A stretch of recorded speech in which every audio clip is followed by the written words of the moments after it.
এই যে ক্রিসমাসের ব্যাপারে শুনছি, তখন জেনারেলি প্রত্যেকে বলে যে যিশু খ্রিস্টের হচ্ছে কি জন্মদিন। অনেকে আবার বলে যে তোদের যে ভগবান তার জন্ম কবে হয়েছিল, ঠিক তো? অনেকে বলে, বলতো কোন ধর্মটা আগে, কোনটা আগে এসেছে আর কোনটা পরে এসেছে, তোদের যিশু জন্ম কবে হয়েছিল? আমাদের যিনি ঈশ্বর তার সত্যি কি জন্ম হয়েছিল? আর 2022 সাল থেকে কি খ্রিস্টানিটি স্টার্ট হয়েছে, খ্রিস্টান ধর্ম শুরু হয়েছে? বাইবেল কি বলছে আমাদেরকে? প্রকাশিত বাক্য 22 অধ্যায় 13 পদে লেখা রয়েছে, প্রভু যীশু খ্রিস্ট বলছেন যে আই অ্যাম দ্য আলফা, আমি হচ্ছি আলফা। অর্থাৎ গ্রিকের যে প্রথম যেটা অ্যালফাবেট সেটা হচ্ছে আমি, এবং গ্রিকের যেটা লাস্ট অ্যালফাবেট ওমেগা সেটা হচ্ছে আমি। আমি হচ্ছি প্রথম এবং আমি হচ্ছি শেষ। আই অ্যাম দ্য বিগিনিং, আমি হচ্ছি শুরু এবং আমি হচ্ছি শেষ। আমার কোনো শুরু নেই, আমার কোনো শেষ নেই। যদি কোথাও তোমরা শুরু দেখো, স্টার্টিং দেখো, সেখানে আমাকে দেখতে পাবে। আর যদি তোমরা কোথাও শেষ দেখতে পাও, যা মানে দেখছো, সেখানে তোমরা আমাকেই দেখতে পাবে। I am everywhere and our God he is everywhere. আমাদের ঈশ্বর তিনি সমস্ত জায়গায়। প্রভু যীশু খ্রিস্ট তিনি হচ্ছেন শুরু, তিনি হচ্ছেন শেষ, তিনি হচ্ছেন আলফা, তিনি হচ্ছেন ওমেগা। যোহন বলছে তার 1 অধ্যায় 1 এবং 2 পদে বলছে, সবাই মন দিয়ে শুনবে। যোহন লিখিত সুসমাচার তার 1 অধ্যায় 1 এবং 2 পদে লেখা রয়েছে, in the beginning was the word and the word was with God and the word was God. আদিতে বাক্য ছিল, বাক্য ঈশ্বরের কাছে ছিল এবং বাক্যই ঈশ্বর ছিল। তারপরে লেখা রয়েছে 14 পদে, আর সেই বাক্য মাংসে মূর্তিমান হইল and the word became flesh. বাক্য তিনি আদিতে ছিলেন, তিনি শুরুতে ছিলেন, তিনি ঈশ্বরের সঙ্গে ছিলেন। আমিও ছিলাম না, সোমাও ছিল না, পরমদাও ছিল না, কেউ ছিল না। He was in the beginning, তিনি শুরুতেই ছিলেন, and he is the beginning, তিনি হচ্ছেন শুরু। তিনি ঈশ্বরের সঙ্গে ছিলেন এবং তিনি ঈশ্বর ছিলেন, বাইবেল বলছে। আর তারপরে বাইবেল বলছে 3 পদে লেখা রয়েছে, all things came into being through him and without him not one thing came into being. সমস্ত কিছু তার দ্বারা সৃষ্টি হইয়াছে, তার ব্যতিরেকে কিছুই হয় নাই। all things were created by him, सब कुछ उसी के द्वारा बनाया गया था और उसके बिना कुछ भी नहीं हुआ है। he is the creator. The Bible says word became flesh, বাক্য মাংসে মূর্তিমান হলো। शायद आप इसे জন্ম বলে শব্দটা তুমি ইউজ করতে পারো, it's up to you, but I believe in Holy Bible और पवित्र शास्त्र बाइबल हमें बताती है कि वचन क्या हुआ, देहधारी। ठीक, तो प्रभु यीशु ख्रिस्ट 2022 বছর আগে জন্ম নেয়নি, वो पहले से ही था और वो है और वो रहेगा। ना ही उसका कोई शुरुआत है और ना ही उसका कोई अंत है। He is everywhere, वो हर जगह है। और आज इस दुनिया में आप कहीं पर भी आंख घुमा लो, everything was created by him, सब कुछ उसी के द्वारा बनाया गया है, उसी के द्वारा रचना किया गया है और उसके बिना कुछ भी नहीं हुआ है। उन्होंने देह धारण किया। समझ में आ रहा है हम लोगों को? This is the first part. दूसरा, अब इस वचन को या फिर यीशु मसीह को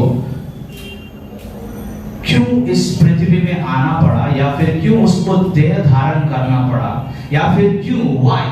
কেন তিনি একটা স্ত্রীর গর্ভকে বেছে নিলেন এই পৃথিবীতে আসার জন্য। বাইবেল কি বলছে? যে ঈশ্বর মানুষকে নিজের প্রতিমূর্তিতে সৃষ্টি করেছিলেন এবং মানুষকে শুধুমাত্র একটা আজ্ঞা, যে জ্ঞানদায়ক বৃক্ষের ফল তোমরা কেউ খাবে না। And when God says कि खाबे ना, it means खाबे ना. When God says जाबे ना, it means जाबे ना. Disobeying the command of the Lord, परमेश्वर की आज्ञाओं का उल्लंघन करना ही पाप है। पाप क्या है? जब कोई मनुष्य उस परमेश्वर का आज्ञाओं का उल्लंघन करता है, वही है पाप। तो मनुष्य ने सबसे पहला पाप किया, और वो पाप क्या है? परमेश्वर के आज्ञा का उल्लंघन करना, और जिसे हम कहते हैं फॉल खींचना। ठीक तो, लेकिन चलिए इसको इस तरह से देखते हैं कि मनुष्य ने सबसे पहले परमेश्वर के वचन का उसने क्या किया? विद्रोह किया। सबसे पहले मनुष्य ने परमेश्वर के वचन का विद्रोह किया, और इस विद्रोह का जो कॉन्सिक्वेंस है वो मनुष्य को थोड़ा सा हिंट दिया गया था कि द मोमेंट जब तुम इस फल को खा लोगे, अर्थात जिस समय तुम मेरे वचन के खिलाफ अगर जाओगे तो क्या होगा? यू विल डाई, तुम मरोगे। और मैं आपको बताऊं कि जब परमेश्वर कुछ कहता है तो वो होगा, आज नहीं तो कल इट विल फुलफिल। ये होगा। आप और मैं, हम में से कोई भी इसे नहीं रोक सकते। If something comes out from the mouth of God, যদি কোনো কিছুই ঈশ্বরের মুখ থেকে বেরিয়ে এসেছে, সেটা একটা সেন্টেন্স বা একটা বাক্যও হতে পারে, বা সেটা কি হতে পারে? একটা শব্দ হতে পারে, বা সেটা একটা অ্যালফাবেট হতে পারে, একটা ওয়ার্ড হতে পারে। उसका बहुत बड़ा अर्थ होता है, बहुत बड़ा मीनिंग। परमेश्वर ने सिर्फ एक हिंट दिया था कि जब तुम खाओगे तो तुम मरोगे, लेकिन परमेश्वर ने बाकी वाला जो उसके पीछे जो भी रहस्य था, परमेश्वर ने नहीं बताया आदम और हवा को कि क्या क्या होने वाला है और भी। लेकिन शायद आज हमें पता है बहुत अच्छे से कि परमेश्वर के वचन का विरोध करने से क्या होता है। परमेश्वर ने चेतावनी दिया मनुष्य को कि जब तुम खाओगे तुम मरोगे। तेरे साथ मेरा रिश्ता उसी दिन कट हो जाएगा जिस दिन तू मेरे वचनों का उल्लंघन करेगा, मेरे आज्ञाओं का तू उल्लंघन करेगा। माय डियर फ्रेंड्स, आज आप सारा दिन कितने सारे वचनों का उल्लंघन करते हैं? आज के আমরা দিনে কতগুলো আজ্ঞার উল্লঙ্ঘন করি? How many? Tell me. और उस दिन सिर्फ एक आज्ञा का उल्लंघन करना ही उनको कितना भारी पड़ गया था पूरा मनुष्य जाति को। आज हम कितने सारे वचनों का या फिर कितने सारे आदेश और नियमों का उल्लंघन करते हैं, लेकिन शायद हमें उसका कॉन्सिक्वेंस नहीं दिखाई दे रहा आज, है ना? तो ये मत समझो कि उसका कॉन्सिक्वेंस नहीं आएगा, इट विल कम। जब वो वापस आए तब वो न्याय करेगा। परमेश्वर ने कहा कि तू अगर सिर्फ एक आज्ञा का उल्लंघन किया तो जिस दिन तुझसे मेरा रिश्ता उसी दिन खत्म, तू मर जाएगा। तो क्या বুঝলেও পাওয়া যাবে না? ঈশ্বর খুঁজতে এসেছিলেন, ঈশ্বর খুঁজতে এসেছিলেন এদেন উদ্যানের বাগানে। আদম, আদম তুমি কোথায়? ঈশ্বর দেখতে পায়নি আদমকে? কি বলছো? ঈশ্বর দেখতে পায়নি কি আদমকে? তাহলে কেন বলছে আদম আদম তুমি কোথায়? ধরুন ঈশ্বর তোমাকে দেখতে পাচ্ছে না, ঈশ্বর আমাকে দেখতে পাচ্ছে না, কেন বললো আদম তুমি কোথায়?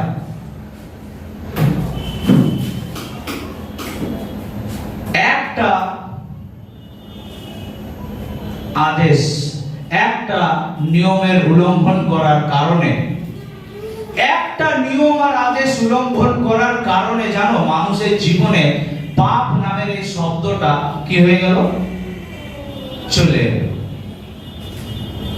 আর পাপের দ্বারা কি হয়ে গেল জানো, আমাদের জীবনে মৃত্যু এলো, मृत्यु, डेथ। और दो तरह का मृत्यु होता है, एक होता है शारीरिक मृत्यु, शारीरिक, और the second one is eternal death, एक और है आत्मिक मृत्यु। तो शारीरिक मृत्यु के बारे में तो हम बात करते ही हैं और उससे हमें बहुत बहुत मतलब दुख भी होता है, हम रोते भी हैं। लेकिन क्या आपने कभी अपने आत्मिक मृत्यु के लिए रोया है? डू यू नॉट नो कि आपका शरीर एक दिन तो इस दुनिया से जाएगा ही, ये कोई नई बात नहीं है। তুমি যতই পলিশ করো, যতই পলিশ করো, যতই ভালো ভালো খাও, शारीरिक मृत्यु सबको एक्सपीरियंस करना है एक दिन। लेकिन उसके बाद मेरे प्रियो एक और मृत्यु आपके और मेरे लिए वेट कर रहा है, अगर आपने अपने पापों के लिए पश्चाताप नहीं किया, अगर आपने मन नहीं फिराया, अगर आपने यीशु को अपना उद्धारकर्ता नहीं ग्रहण किया, तो एक और मृत्यु आपके लिए वेट कर रहा है। और उसके बारे में शायद हो सकता है आप बात नहीं करते हो, उसके लिए शायद हो सकता है कि आपको डर नहीं लगता, उसके लिए शायद हो सकता है कि आप सोचते नहीं हैं। एक आज्ञा का उल्लंघन करना, एक वचन का विरोध करना, ये क्या होता है? पाप होता है। मनुष्य ने सबसे पहले पाप को अनुभव किया, पाप के द्वारा मृत्यु मनुष्य के जीवन में आ गया। और उसके बाद क्या होता है? ये जो मृत्यु है ना, इस मृत्यु को कोई भी हमारे सिर से क्या नहीं कर सकता, हटा नहीं सकता। इस मृत्यु को मनुष्य को झेलना ही है, क्योंकि बाइबल कहता है पाप का मजदूरी मृत्यु है, पापेर वेतन मृत्यु। और इस मृत्यु को कोई भी मनुष्य अपने सिर से नहीं हटा सकता। कुछ पिल्स, कुछ गोलियां खा करके, कुछ डॉक्टर्स, अच्छे अच्छे डॉक्टर के साथ आप कंसल्ट करके आप अपने शारीरिक जो मृत्यु है, शायद आपको लगता है कि आप उस समय को क्या कर दोगे, बढ़ाओगे। But you can not. Bible says, Bible कहता है कि तुम ना ही अपना उम्र बढ़ा सकते हो और ना ही घटा सकते हो, नहीं कर सकते हो। और ना ही तुम अपने आत्मिक मृत्यु को क्या कर सकते हो, अपने सिर से हटा सकते हो। मृत्यु दिखता है क्या? মৃত্যুটাকে দেখতে পাচ্ছি আমরা, দেখতে পাচ্ছি কিভাবে সরাবে সমা देखते पाओ जाचे, ताले तो बोल मुझे चल, ऐसे करके मृत्यु को हटा देंगे। क्या दिख रहा है? मृत्यु क्या ऐसा दिखता है? क्या ये कोई एक ऑब्जेक्ट है? এটা কি কোনো বস্তু যেটা দেখতে পাচ্ছি আমরা, আমরা তুলে আর এক জায়গা থেকে অন্য জায়গায় রেখে দেবো? कैसा है? नहीं है ना। मृत्यु से बचना नामुमकिन है जब तक परमेश्वर कुछ उपाय ना निकाले। परमेश्वर जब तक एक उपाय ना निकाले तब तक मृत्यु से बचना नामुमकिन है, असंभव है, असंभव। ना ही पाप से और ना ही मृत्यु से छुटकारा पाना मनुष्य के लिए असंभव है, सिर्फ और सिर्फ परमेश्वर के द्वारा ही संभव है। तो उसके बाद परमेश्वर जो कि मनुष्य को अपने स्वरूप में बनाया, सबसे बेस्ट, सबसे उत्तम, सबसे बेस्ट মানুষকে সব থেকে উত্তম সৃষ্টি করা হয়েছে, সব থেকে উত্তম। How many of you believe? Please don't raise your hand because you don't know, आप नहीं जानते हो।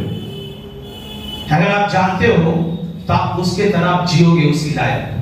मैं आपको बताता हूं। Suppose, how many of you heard about Mukesh Ambani? সবাই।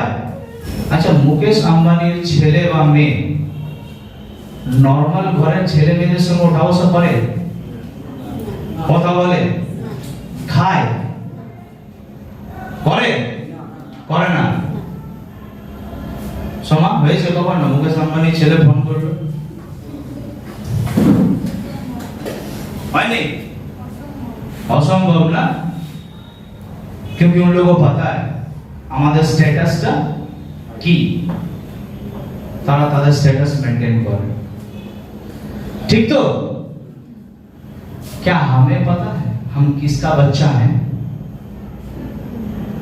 क्या आप अपना स्टेटस मेंटेन करते हैं उस तरह से? क्या आप जीते हैं उस तरह से?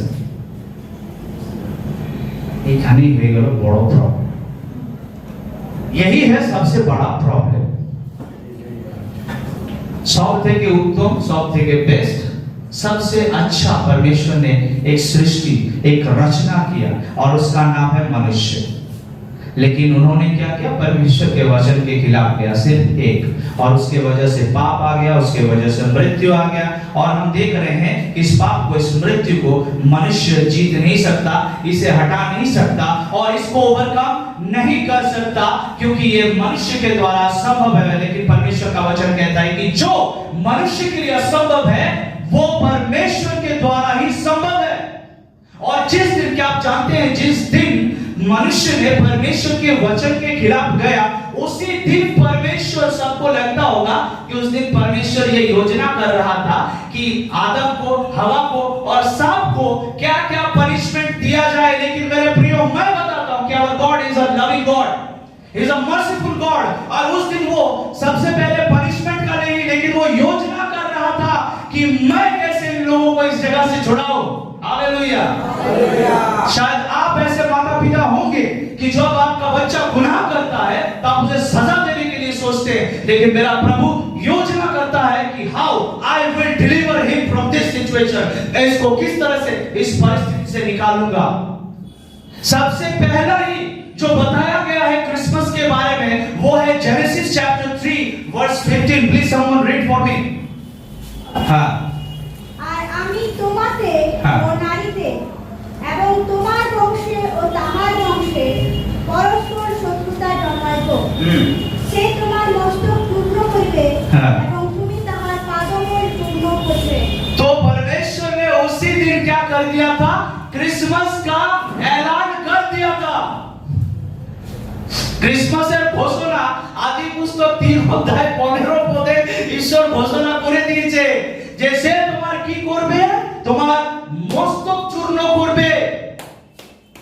যাকে তুমি আমার বাক্যের বিরুদ্ধে যাওয়ার জন্য তুমি মজবুর করেছো, যাকে টেম্পট করেছো, সরি এরকম বলে ভালো হবে, প্রলোভিত করেছো, जिसको तुमने बहलाया है, मैं कह रहा हूं कि तेरे वंश और मेरे वंश के बीच में मैं क्या करूंगा? शत्रुता या बैर उत्पन्न करूंगा। और ही मतलब कौन है वे? जानते हो? उसी दिन ही अर्थात यीशु मसीह के बारे में बता दिया गया था कि ही विल, वो क्या करेगा? तेरे सिर को कुचल डालेगा। समझ रहा है? इस परमेश्वर ने उसी दिन क्या किया? उन्होंने ऐलान कर दिया था, घोषणा कर दिया था क्रिसमस का। तो उत्पत्ति का किताब उसका 3 अध्याय के 15 में परमेश्वर ने क्या कर दिया था? भविष्यवाणी कर दिया था। उन्होंने ऐलान किया था कि क्या होने जा रहा है? क्रिसमस होने जा रहा है 25 दिसंबर को नहीं। Yes, we don't know the exact date, हमें वो दिन तो नहीं पता है, लेकिन Christmas is not a story. Christmas कोई स्टोरी नहीं है, ये कोई कल्पना नहीं है। Christmas is a historical event, ये एक ऐतिहासिक घटना है। परमेश्वर आने वाला है इस पृथ्वी में। सबसे पहले उन्होंने ऐलान किया उत्पत्ति उसका 3 अध्याय के 15 पद में, और उसके बाद धीरे धीरे परमेश्वर ने भविष्यवक्ताओं को भी समय समय में उन्होंने बताया, उनसे बातें किया, ताकि लोग भूल ना जाए कि देयर इज अ मसाया, एक मसीहा आने वाला है। इसलिए समय समय पर परमेश्वर क्या करने लगा? वो अपने भविष्यवक्ताओं के द्वारा बोलने लगा, बात करने लगा, लोगों को रिमाइंड करवाने लगा। आइज़ाया में आपको मिलेगा, होसेया में आपको मिलेगा, मीका में मिलेगा आपको। भविष्यवक्ताओं के द्वारा, नबियों के द्वारा परमेश्वर ने बार बार ऐलान किया क्रिसमस के बारे में। और जो हम मत्ती में और लूक में पढ़ते हैं, ये तो फुलफिलमेंट है। मैंने यीशु के बारे में बताया, वो था, है और रहेगा। उसका ना ही कोई शुरू है ना ही कोई अंत है। परमेश्वर मनुष्य के लिए अब योजना बना। भविष्यवक्ताओं के द्वारा क्या किया गया? बहुत बार भविष्यवाणी किया गया, बहुत सारा भविष्यवाणी किया गया। उनमें से कुछ भविष्यवाणी को देख लेते हैं हम लोग, है ना? जोर से बोले क्रिसमस जे मेन हीरो तार नाम की। जोर से बोले क्रिसमस मेन हीरो नाम की। अरे यार सेंटा क्लॉज नहीं है। Santa is not the hero of Christmas. My Jesus is the king and he is the reason of Christmas. जानते परमेश्वर ने मुझे एक शब्द दिया, क्रिसमस क्या है पता है? क्रिसमस का अर्थ होता है क्राइस्ट मस्ट। हालेलुया। ये परमेश्वर ने मुझे बताया कि क्रिसमस में कौन मस्ट होगा? क्राइस्ट मस्ट होगा, सेंटा नहीं, केक नहीं, क्राइस्ट मस्ट। Christ must. कुछ भविष्यवाणियों को हम लोग पढ़ेंगे जल्दी जल्दी।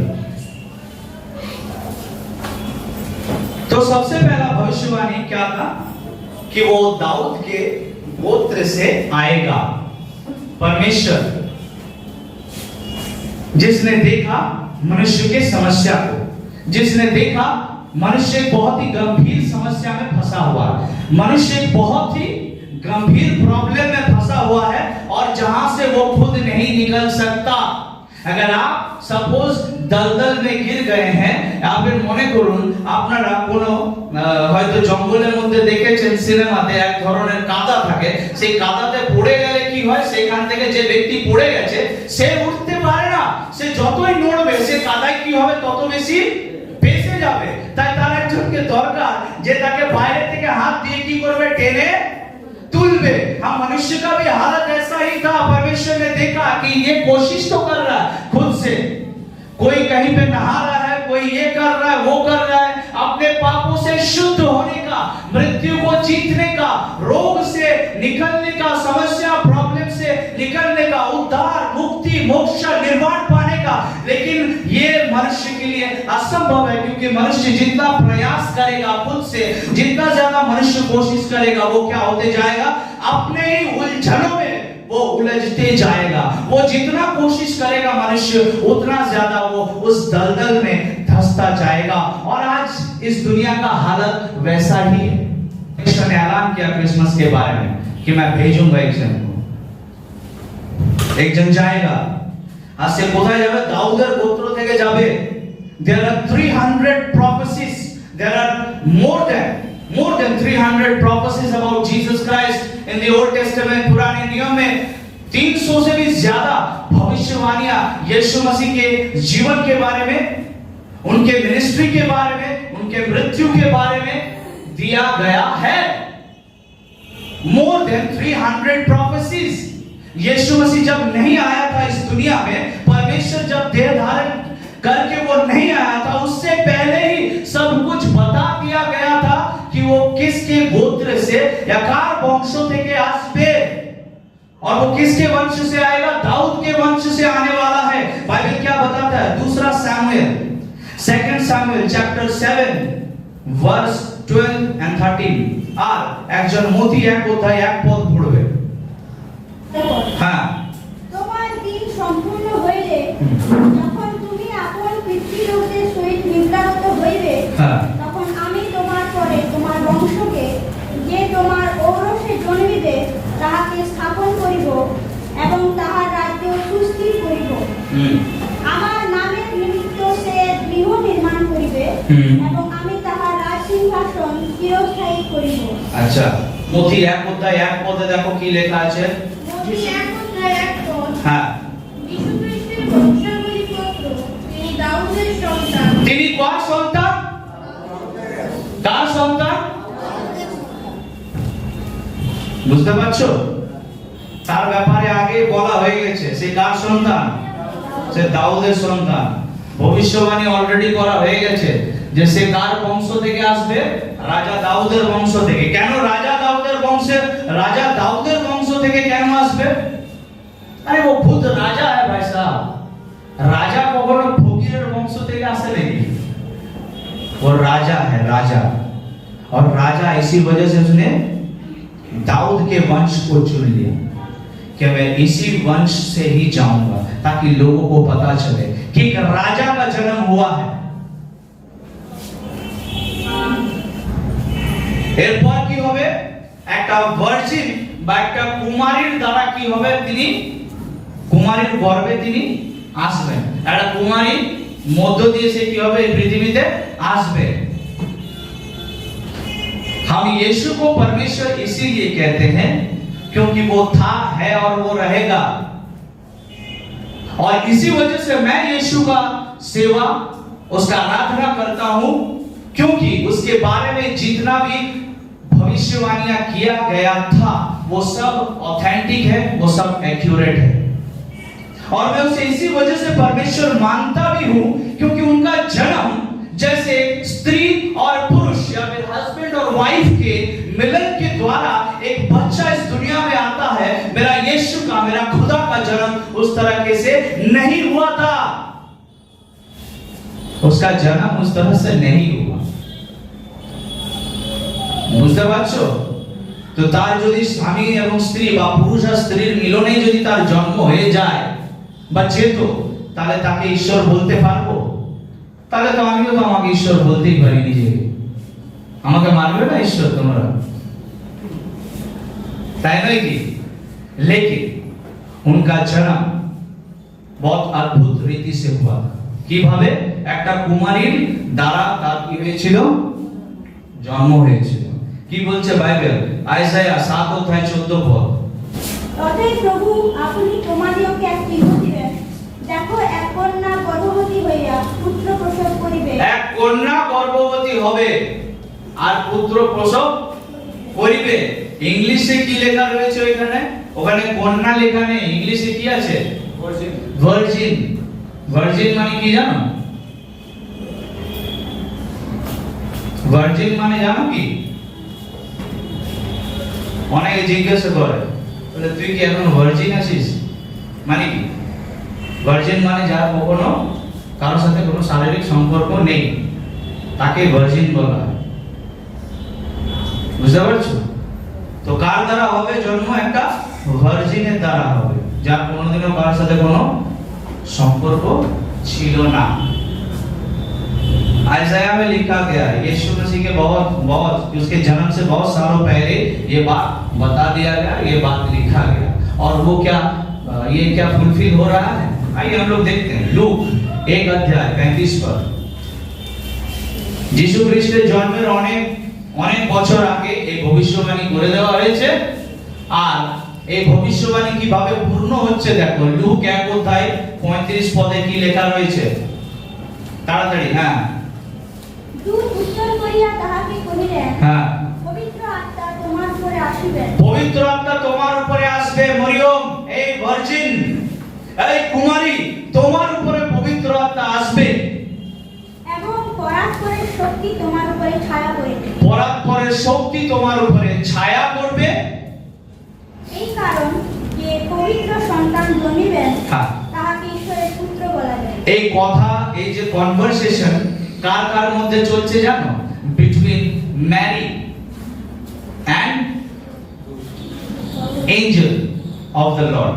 এই যে কথাবার্তা, এটা কার কার মধ্যে চলছে? মরিয়ম এবং গ্যাব্রিয়েল যে স্বর্গদূত, তার মধ্যে। এবারে গ্যাব্রিয়েল যখন এর সাথে কথা বলছে, তখন এই কথাবার্তার মধ্যে কোথাও এরকম উল্লেখ করেছে গ্যাব্রিয়েল যে তুমি একটা পুরুষের পরিচয় পাবে এবং তার দ্বারা একজনের জন্ম হবে যাকে ঈশ্বর বলা হবে, যিনি উদ্ধার করবেন, যাকে যিশু নাম দেওয়া হবে, যাকে ইমানুয়েল বলা হবে? কোথাও আছে? নো। বাইবেল कहता है यहाँ पे कि তুমি কি হবে? পবিত্র আত্মার শক্তিতে গর্ভবতী হবে, পরাৎপরের ক্ষমতা তোমার উপরে ছায়া করবে। তুমি কোনো পুরুষের পরিচয় তোমার প্রয়োজন নেই। बस God will use your womb।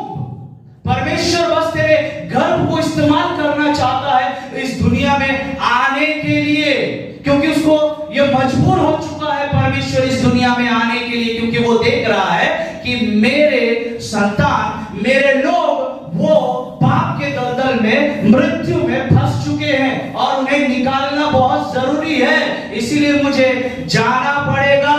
और इसी वजह से लोगों को शायद लगा कि यीशु मसीह का, हमारे भगवान का, हमारे परमेश्वर का जन्म हो गया है, लेकिन मेरे प्रियो उसका जन्म नहीं हुआ। हमने उसको मजबूर किया ताकि वो he came down on earth, वो धरती पर आए। हमने उसको मजबूर किया स्वर्ग छोड़ने के लिए, और वो खुद भी मजबूर हुआ क्योंकि he loves us, क्योंकि वो हमसे प्यार करता है। इसी वजह से उसने अपने सिंहासन को छोड़ दिया और वो पृथ्वी पर आया। तो दोनों के बीच में बातचीत हो रहा है कि क्या होने वाला है, एक बच्चा इस दुनिया में आने वाला है, और वो कोई मामूली बच्चा नहीं है। He is the Son of God. He is the Messiah. He is the King of Kings. He is the Lord of Lords. वो राजाओं का राजा है, वो प्रभुओं का प्रभु है, वो खुद परमेश्वर है जो कि था, है और रहेगा। और तुमने मजबूर किया है, और वो हमसे इतना प्यार किया कि उसको आना पड़ा इस धरती पर। और जो प्रोसेस है ना, उस प्रोसेस को हम लोग क्या कहते हैं, जन्मों बोले था कि मामला थे। इंग्लिश में हम लोग क्या कहते हैं, बर्थ, है कि नहीं? अगर आप इसे इस तरीके से ही समझते रहेंगे तो इसके सच्चाई को आप नहीं समझ सकते। लेकिन आप अगर इसको आज इस सरमन को शुरू से लेकर यहां तक अगर आपने इस सरमन को थोड़ा सा भी समझा है तो आपको पूरी तरीके से पता चल गया होगा कि परमेश्वर ने बस एक स्त्री के गर्भ को इस्तेमाल किया मनुष्य जाति को बचाने के लिए।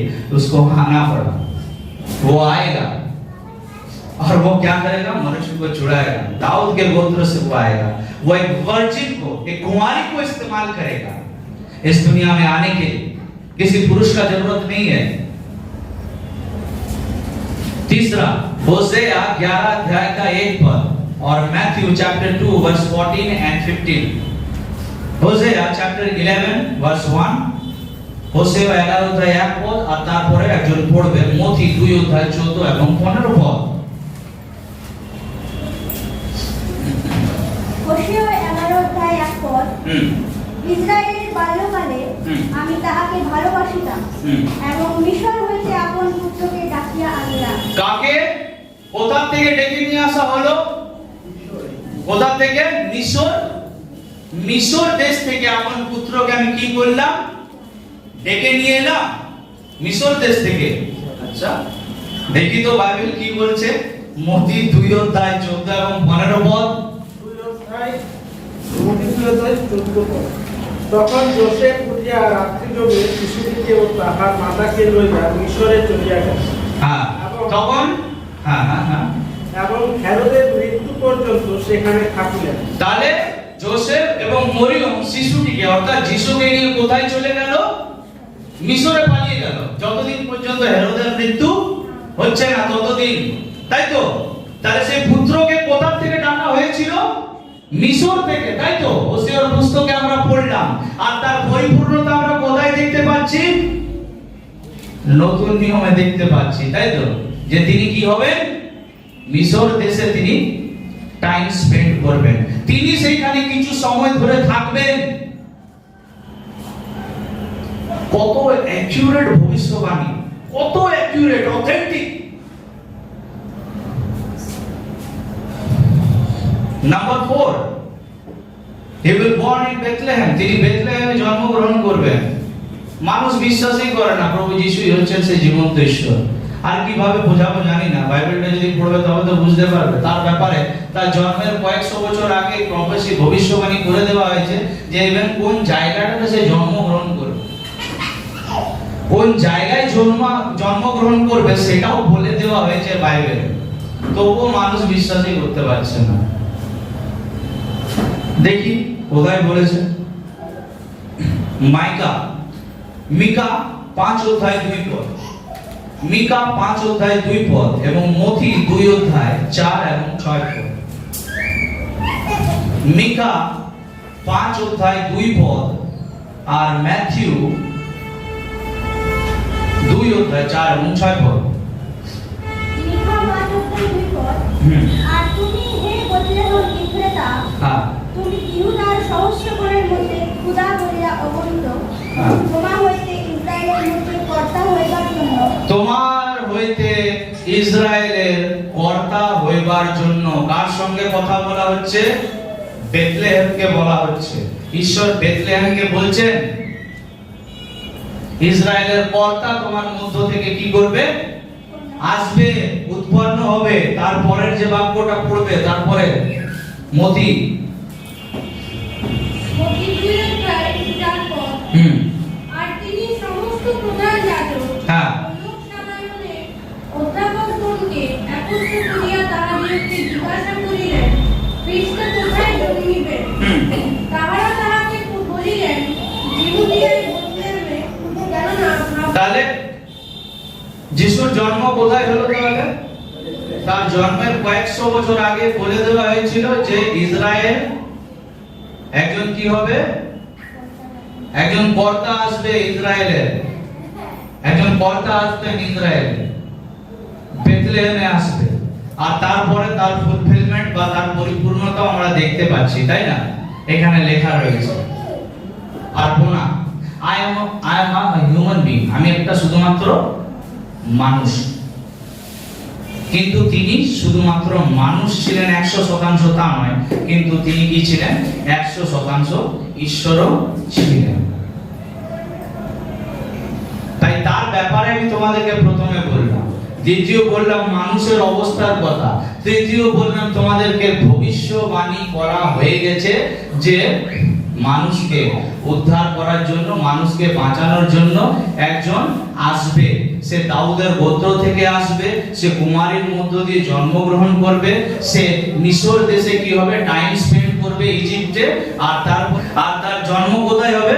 বেথলেহেমে হবে, তাই না? আর তিনি কি করবেন?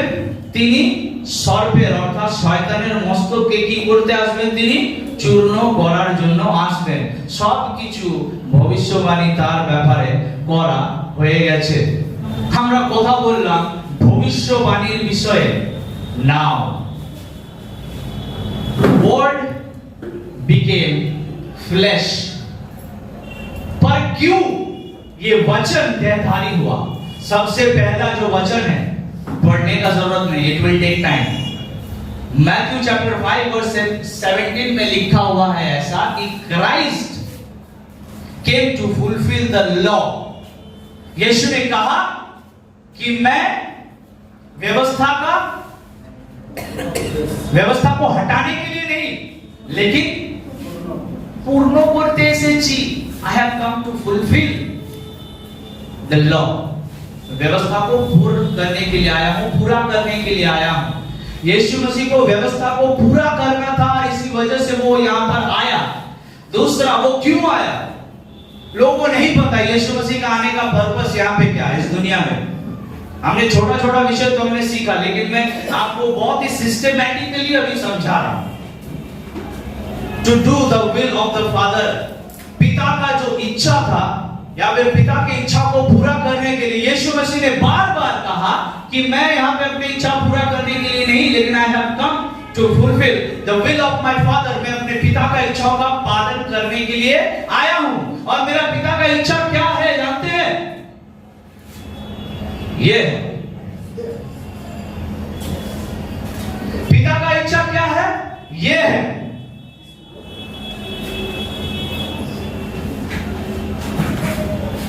कोई बाप इतना ज्यादा बेरहम हो सकता है कि तुम्हार बापी के सैक्रिफाइस करते पारबे? कर पाओगे ऐसा अपने बेटे को? क्या कोई बाप इतना ही ज्यादा बेरहम या निर्दय हो सकता है? बाइबल बताती है कि यीशु मसीह व्यवस्था को पूरा करने के लिए आया। यीशु मसीह जो कि पिता की इच्छा को पूरा करने के लिए आया। और पिता का इच्छा क्या था? ताकि आपके और मेरे गुनाहों का जो बोझ है वो अपने सिर पर ले ले। वो तो दिखता नहीं है ना, इसी वजह से शायद हम उसे विश्वास करने में भी बहुत तकलीफ होता है। We don't see, हमें तो ये सब चीजें दिखाई नहीं दे रहा, क्योंकि ये आत्मिक बातें हैं और आत्मिक बातें हमें दिखाई नहीं देता है। जैसे we believe in God, हम परमेश्वर पे विश्वास तो करते हैं, लेकिन हम देख नहीं पाते हैं कि परमेश्वर कहाँ है। But we can feel the presence of God, हम परमेश्वर की उपस्थिति को अनुभव कर सकते हैं। We can realize him, हम उसको अनुभव कर सकते हैं कि God is there।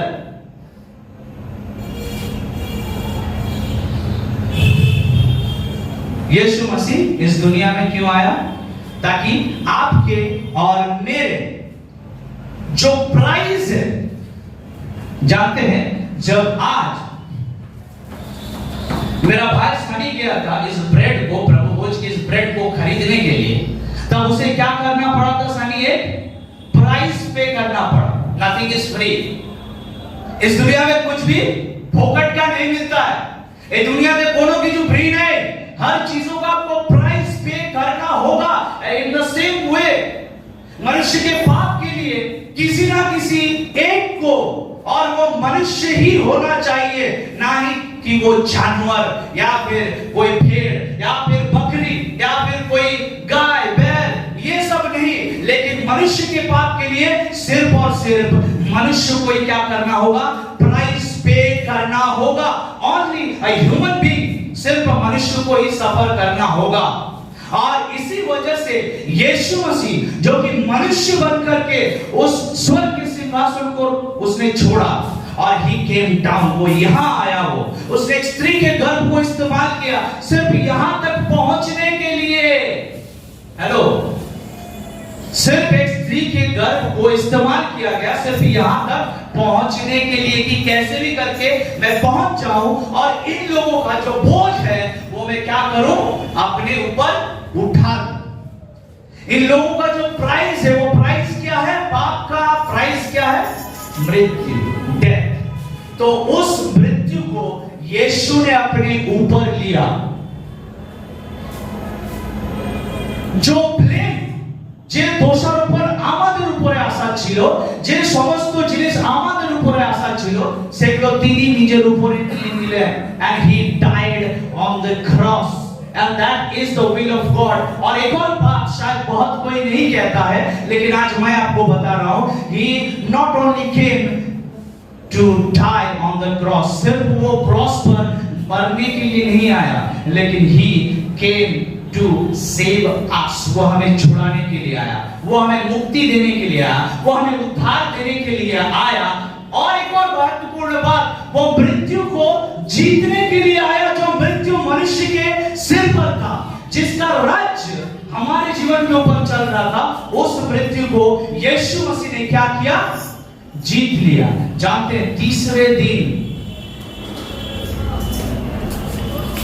दिन वो मृत्यु से जी उठा।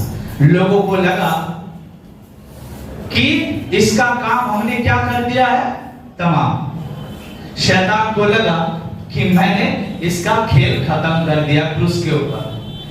लेकिन आज अगर आप इज़राइल जाते हैं घूमने के लिए, तो यीशु मसीह का टूम या फिर वहां पे उनका कब्र आज भी मौजूद है, और उस टूम्ब के ऊपर, उस कब्र के ऊपर में लिखा है, he is not here, he is risen। वो यहां पर नहीं है, वो जी उठा है।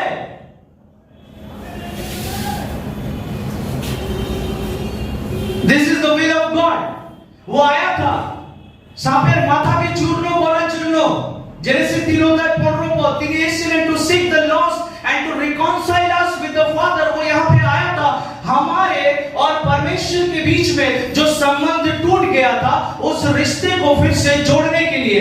क्योंकि जब तक मनुष्य और परमेश्वर के बीच का रिश्ता जब तक टूटा हुआ है, तब तक हमारा और आपके साथ जो रिश्ता एक दूसरे के साथ है, वो भी टूटा रहेगा।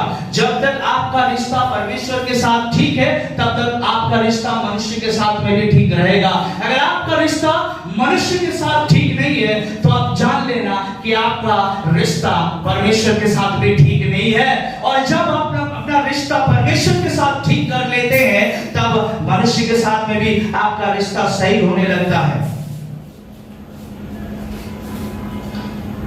और यीशु मसीह आया हमारे साथ, जो परमेश्वर का टूटा हुआ जो रिश्ता था उसे फिर से जोड़ने के लिए। किसके द्वारा? क्रॉस के द्वारा, क्रूस के द्वारा। और उन्होंने क्या किया? हमारे और परमेश्वर के बीच में जो टूटा हुआ रिश्ता था उसको क्या कर दिया? यीशु मसीह ने फिर से जोड़ दिया।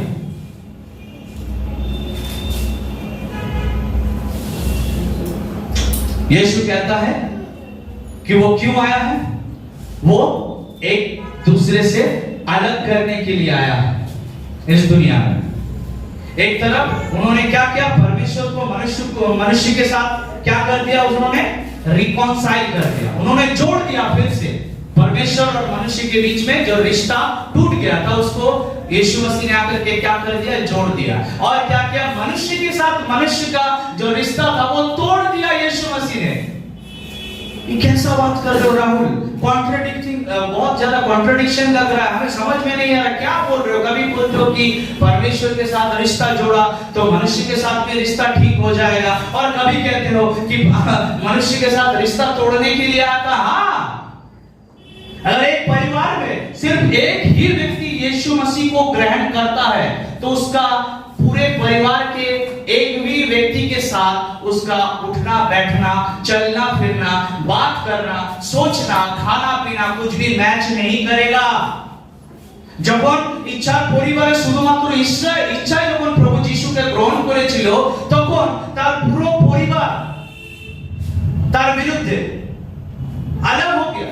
বড়দি পাড়ার লোকরা কি বলে তাই না?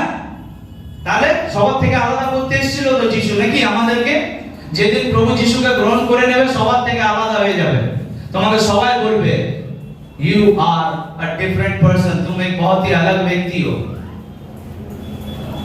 सबसे अलग कर देगा तुम्हें। শাশুড়ির সাথে বউয়ের বিচ্ছেদ হয়ে যাবে, বাপের সাথে মেয়ের বিচ্ছেদ হয়ে যাবে, মেয়ের সাথে মায়ের বিচ্ছেদ হয়ে যাবে, ভাইয়ের সাথে বোনের বিচ্ছেদ হবে। বুঝতে পারছো? क्योंकि जिस वक्त आप यीशु मसीह को विश्वास कर लेते हो उस समय से आपका सोच विचार सब कुछ बदलने लगता है। প্রথমে আমার অনেক বন্ধু ছিল, অনেক আমার বয়সের থেকে অনেক বড় বন্ধু, বলবো না কাকুদের সাথে আমি উঠা বসা করতাম অনেকের সাথে। আর যেদিন প্রভু যিশুকে গ্রহণ করলাম সেই দিন থেকে আর কারোর সাথে বসতেই পারছি না। কেন? যার সাথেই বসছি কেউ বলছে মদ খা, কেউ বলছে সিগারেট টান, কেউ বলছে খৈনি খা, কেউ বলছে গুটখা খা, কেউ এটা কথা বলছে, কেউ ওই কথা বলছে, আর আমি ওদের সাথে কোঅপারেটই করতে পারছি না। क्या हो गया ना? আলাদা করে দিল তো। জানি না ধর্ম পরিবর্তন হয় কি না হয়, কিন্তু আমি জানি সেদিন আলাদা হয়ে যাবে তুমি, যেদিন প্রভু যিশুকে গ্রহণ করে নেবে। यीशु मसीह आया था हमें अलग करने के लिए। তিনি এসেছিলেন সমস্ত ডিনোমিনেশনাল বাউন্ডারিজ কে ভাঙার জন্য। হতে পারে বাইবেলে লেখা নেই এই শব্দটা, এটা আমার কল্পনা, কিন্তু আমার কল্পনাটা অনেক বাস্তব। ধ্যান দিয়ে শুনবে। শায়দ এখানে তোমরা অনেকে চার্চ ফার্চের ব্যাপারে তো জানো না, কিন্তু সিমিয়ন জানে, সানি জানে, ভিকি জানে, তারা জানে, সোনু জানে। এই যে ডিনোমিনেশনাল বাউন্ডারিটা কি জানো? ডিনোমিনেশনাল বাউন্ডারি হচ্ছে ফট করে প্লিজ চারটে ছেলে চলে আসো তাড়াতাড়ি তাড়াতাড়ি, ফট করে তাড়াতাড়ি তাড়াতাড়ি, ডোন্ট টেক মাচ টাইম, আমাদের কাছে সময় নেই, তাড়াতাড়ি চারজন এসো। হ্যাঁ বাস, থ্যাংক ইউ, এসো এসো তাড়াতাড়ি এসো। বুঝবে? এবার ধ্যান দিয়ে বুঝবে। প্রভু যিশু এসেছিলেন ডিনোমিনেশনাল বাউন্ডারিজ কে ভাঙতে। এই তুই কোন চার্চের লোক? এজি চার্চের লোক। আর তুই হচ্ছিস জিএল চার্চের লোক, আর তুই হচ্ছিস সিএনএ চার্চের লোক, তুই হচ্ছিস ব্যাপটিস্ট চার্চের লোক, আর তুই এর সাথে কথা বলবি না, তুই এর সাথে কথা বলবি না, তুই এর সাথে কথা বলবি না, আর তুই এর সাথে কথা বলবি না। তোর আর আমার মধ্যে কম্পিটিশন চলবে, বুঝলি? গানের লড়াই হবে, ফুটবল কম্পিটিশন হবে, কার চার্চে বেশি মেম্বার আছে সেই কম্পিটিশন হবে, কার চার্চে বেশি লোক আছে সেটার কম্পিটিশন হবে। জেলে লোক সিএনআই যাবে না, সিএনআই লোক জেলে যাবে না, গেলে মন্ডলী বাড়ির। তুই এই চার্চে, তুই ওই চার্চে, তুই অमुक চার্চে, তুই तेग চার্চে। प्रभु यीशु मसीह आया था हमें एक करने के लिए, मेरे प्रियो, वो अलग करने के लिए नहीं आया था। सो व्हाई, क्यों आज हम और आप इतना ज्यादा अलग क्यों हो गए हैं? क्या हम जो सिखा रहे हैं हमारा डॉक्ट्रिन सही है या गलत है? मैं लोगों से यही पूछता हूं, क्या हम सच में यीशु मसीह का ही तो आराधना करते हैं या फिर कोई और है? কি বলছো? ব্যাপটিস্ট কোন আলাদা যিশু বাবাকে মানে নাকি? নাকি এজির যিশু বাবাটা আলাদা নাকি রে বাবা? সিএনআই যিশু বাবা আর এজির যিশু বাবা আলাদা, সবার যিশু বাবা আলাদা, ঠিক তো? দুনিয়ায় হাজারো डिनोमिनेशन আছে और कोई भी एक दूसरे के साथ ना ही बात करता, ना ही उठता, ना ही बैठता है, ना ही कोई किसी के साथ अच्छा संबंध रखता है। Thank you so much. यीशु मसीह आया था इस दुनिया में क्यों? ताकि वो आपके और मेरे बीच में जो डिनोमिनेशनल बाउंड्रीज है उसे क्या कर सके, वो उसे तोड़ सके। हम इस तरह का ना सोचे। वो आए थे ताकि ये जो अमीर और गरीब लोगों के बीच में जो पंगा चल रहा है शुरू से, ঠিক, তিনি এই কারণে এসেছিলেন যে এই যে গরিব এবং বড় লোকের মধ্যে যে সমস্যা চলছে, যারা একটু বড় লোক তারা সামনের চেয়ারে বসবে, যারা গরিব তারা পিছনের চেয়ারে বসবে, যারা বড় লোক তারা গাড়িতে আসবে, তারা শুধু বড় লোকের সাথে হাত মিলাবে আর চলে যাবে, যারা ছোট লোক, যারা গরিব তারা ছোটদের সাথে হাত মিলাবে আর বড় লোকরা তাদের কাছ থেকে এরকম মুখ ঘুরিয়ে চলে যাবে। প্রভু যিশু এসেছিলেন এই সমস্ত রকম ভেদাভেদ, এই সমস্ত ডিভিশনস কে দূর করার জন্য। তিনি এসেছিলেন যেন কালো এবং ফর্সা, ব্ল্যাক আর হোয়াইটের মধ্যে যে বৈষম্য রয়েছে তা দূর করার জন্য। তিনি এসেছিলেন যে সমস্ত রিলিজিয়াস ডিভিশন আছে, তুই হিন্দু, তুই খ্রিস্টান, তুই মুসলিম, তুই শিখ, তুই জৈন, তুই জুডাইস্ট, তো এই সমস্ত যে ধর্মীয় যে সমস্ত বাউন্ডারিজ আছে সেগুলো থেকে আমাদেরকে প্রভু যিশু কি করার জন্য এসেছিলেন? এক করার জন্য এসেছিলেন। এই যে ধর্মীয় বাউন্ডারি গুলো যেগুলো আমাদের মধ্যে ভেদাভেদ সৃষ্টি করে দিয়েছে, সেই সমস্ত ভেদাভেদ থেকে আমাদেরকে তিনি এক করার জন্য তিনি এসেছিলেন। To break the all kinds of boundaries in our life. এই জন্যই Christmas. Christ must. Christ must. May God bless.